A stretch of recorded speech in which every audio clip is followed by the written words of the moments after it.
Nawaz Sharif will be arriving in India in a few hours from now for Narendra Modi's big coronation. I want to introduce our guests once more, and I want to welcome now Nirmala Sitharaman, National Spokesperson of the Bharatiya Janata Party. Also with us at this time, Manishankar Iyer from the Congress Party, Admiral Javed Iqbal, Aziz Khan, former High Commissioner of Pakistan to India. We've got KC Singh, Sushant Sarin. I want to go across this time first to Ms. Sitharaman on the expectations the BJP has from Narendra Modi's interaction with Nawaz Sharif. And the big question, of course, can Narendra Modi succeed in turning off the terror tap in Pakistan? Something that all of India wants Modi to achieve. It is part of what he's been voted for. Will he be able to succeed where Manmohan Singh failed? Ms. Sitharaman. Well, I think the beginning is just happening, and much before he's sworn in, he's already with an open mind invited as a first step towards having good relationship with our neighbors. Now, if the emphasis is on Pakistan today on your discussion, it is hoped that the relationship would be in the spirit of the 2004 agreement, and also in the way in which Atal Bihari Vajpayee had really built up this relationship. And Mr. Modi has made it plain during the campaign that he Atal Bihari Vajpayee tried to build a relationship. He was betrayed. When Narendra Modi meets Nawaz Sharif, does he meet him with a completely open heart, open mind, or is there still suspicion and fear? Last time Vajpayee ji and Nawaz Sharif were hugging Kargil was being planned at that very time. So there is a big trust deficit. Will Modi be able to overcome that trust deficit, especially given the constituency that's voted for him that would like to see Modi be tough on Pakistan?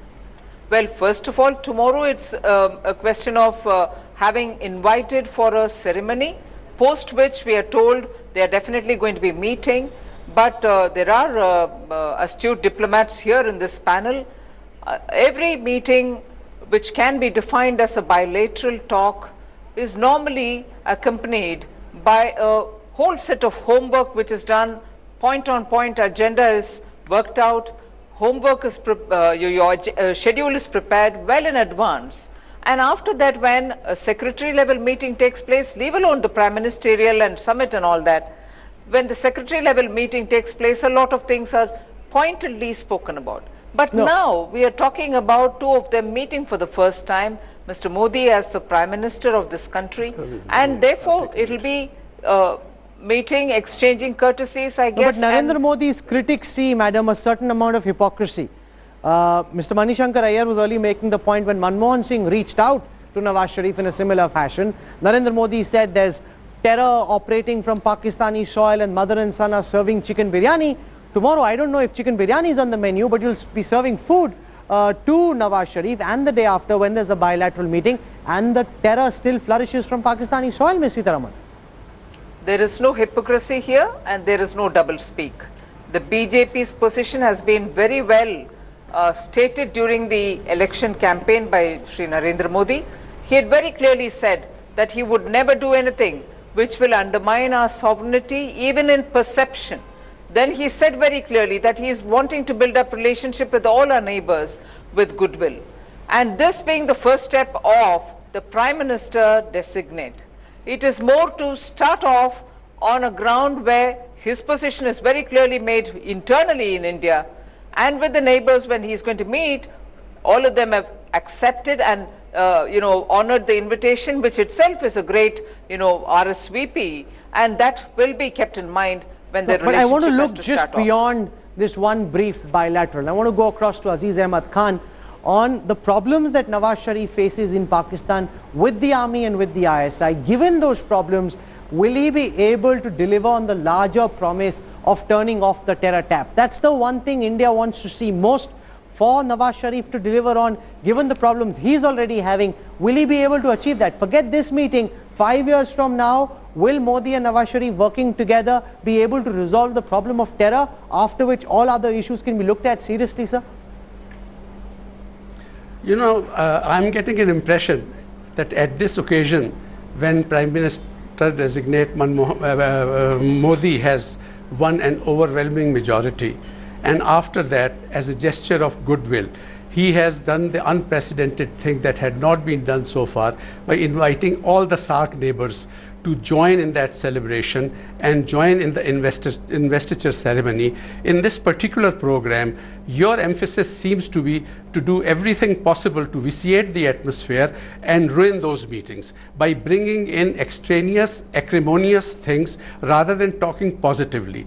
The leaders are, and I think you are coming back again and again to spoil the atmosphere so that for tomorrow, when the leaders meet, there is acrimony among them. I think that Mr. Modi has taken a very courageous step.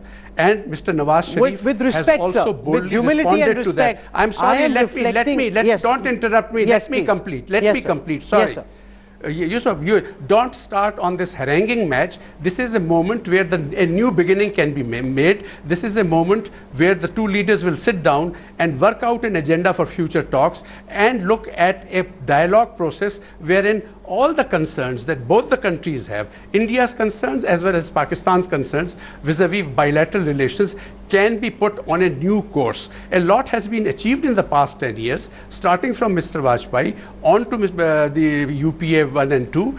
We have made progress, and I think Mr. Modi wants to build on that progress and make a new beginning. And let us Mr. Khan, encourage with humility and respect, can I state only this? That this is a reflection of public mood in the country. You come out with me, walk with me on the streets. No, I'm sorry. Of Delhi. It's not I'm sorry. This is a reflection of public mood. I know diplomats want to avoid the tricky issues to begin with. Start with the easier issues. Yeah. But it makes the blood of every Indian boil when Hafiz Saeed is giving threats.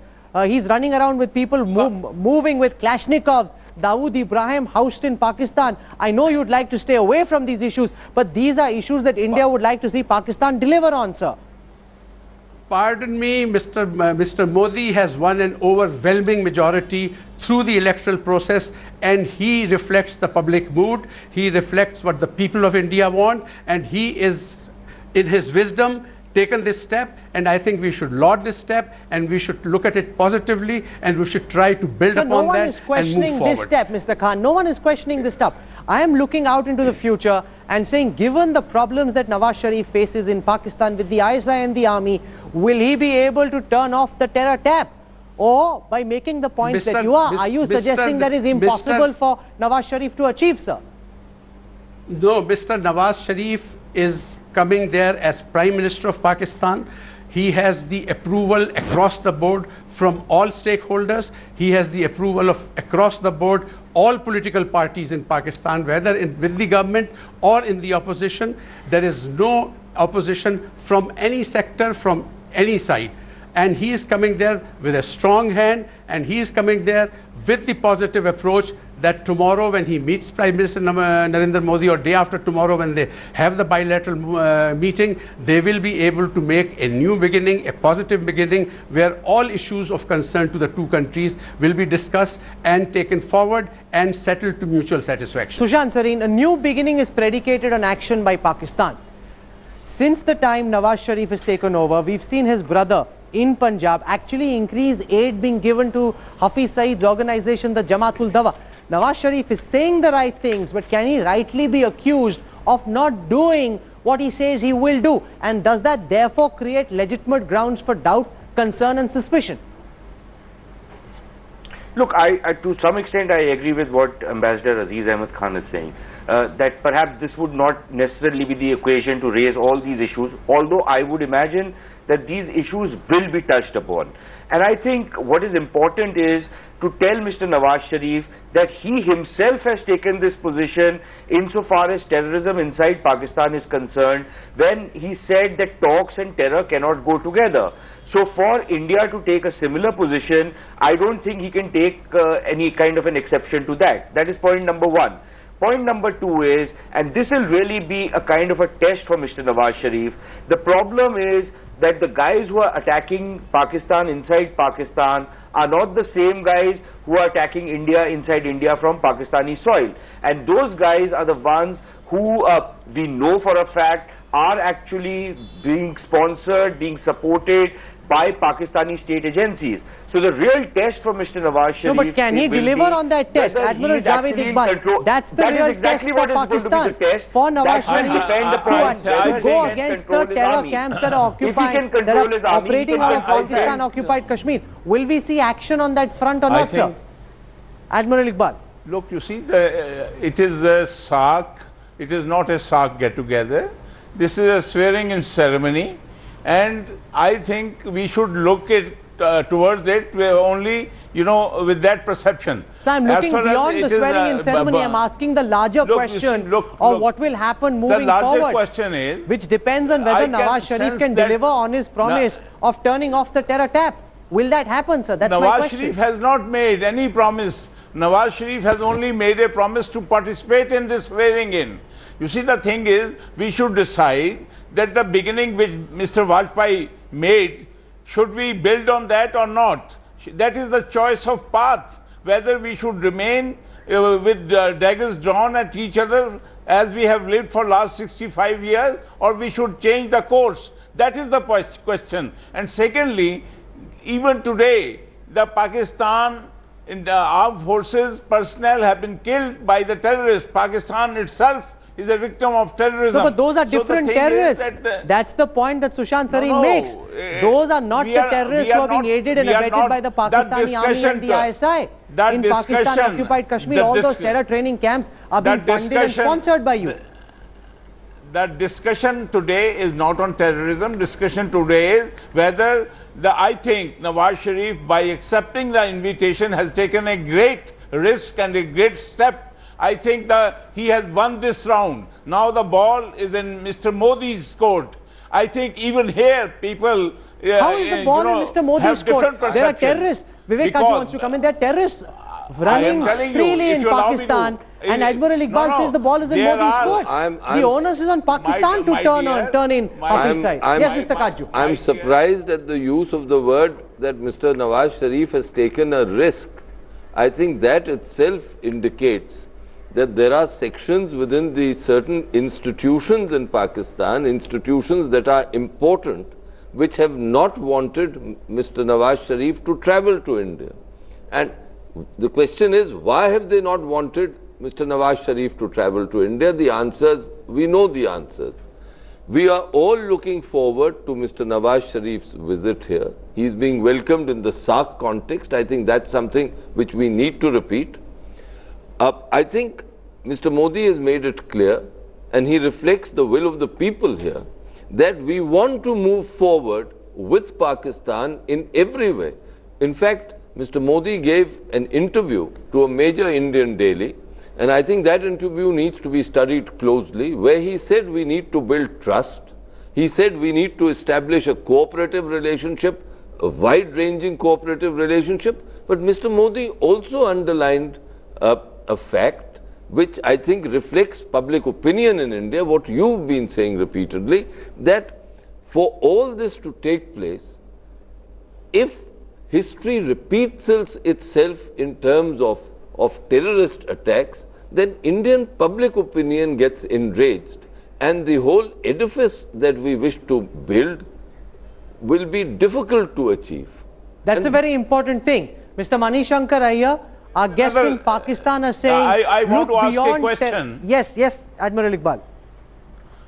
Look, you see, there is also similar perception in Pakistan. There are many people consider that Nawaz Sharif should not have gone to India, or they did not want him to go to India, because Mr. Modi's perception was that his hands are full of Muslim blood. So Nawaz Sharif has taken a risk. He has taken a big step. So we should not really Ambassador Casey is saying, this is the second time Admiral Iqbal is saying that the ball is in Modi's court, that the onus is on Modi. No, but Nawaz Sharif has done his bit by taking the risk to come to India. Do you accept that argument, or do you think that Nawaz Sharif needs to do a lot more to earn the trust of Indians who are very suspicious of his government and his country? Nawaz Sharif is I want to object to the use of the word by a Pakistani gentleman on Muslim blood. If in the riot Indians are killed, and we conceive all Indians as Indians, Mr. Casey this is not right to interject religion in a matter like this, especially from Pakistan. Mr. Casey Singh. No, look, the thing is that the perception is there, and the reality is there, that Mr. Modi, Rahul, can I just he was known for. Okay, you made that point. I want to hear from Ambassador Casey Singh. Okay. Well, finally, eventually. This is the trouble with a large panel. Go on. Rahul, I think we've gone off the subject. Essentially, the Prime Minister's coming, two popularly elected leaders of India and Pakistan are meeting when we've had a difficulty conducting the dialogue for the last 2 years. The composite dialogue literally became defunct. And there are reasons for that. I think that whole way the composite dialogue was constructed, it was bound to break down over 20 years. It has confidence building measures and it has disputes. Composite meant that Pakistan wanted, we will not move on the confidence building measures unless you solve the disputes, or we will move simultaneously. Now this is an absurdity, because nowhere in the world do you put confidence building measures alongside the disputes. The confidence building measures are supposed to facilitate the dispute resolution. Sure. So what is required is, all this is derailed. I think the two leaders, when they meet, will have a short interaction to measure each other out.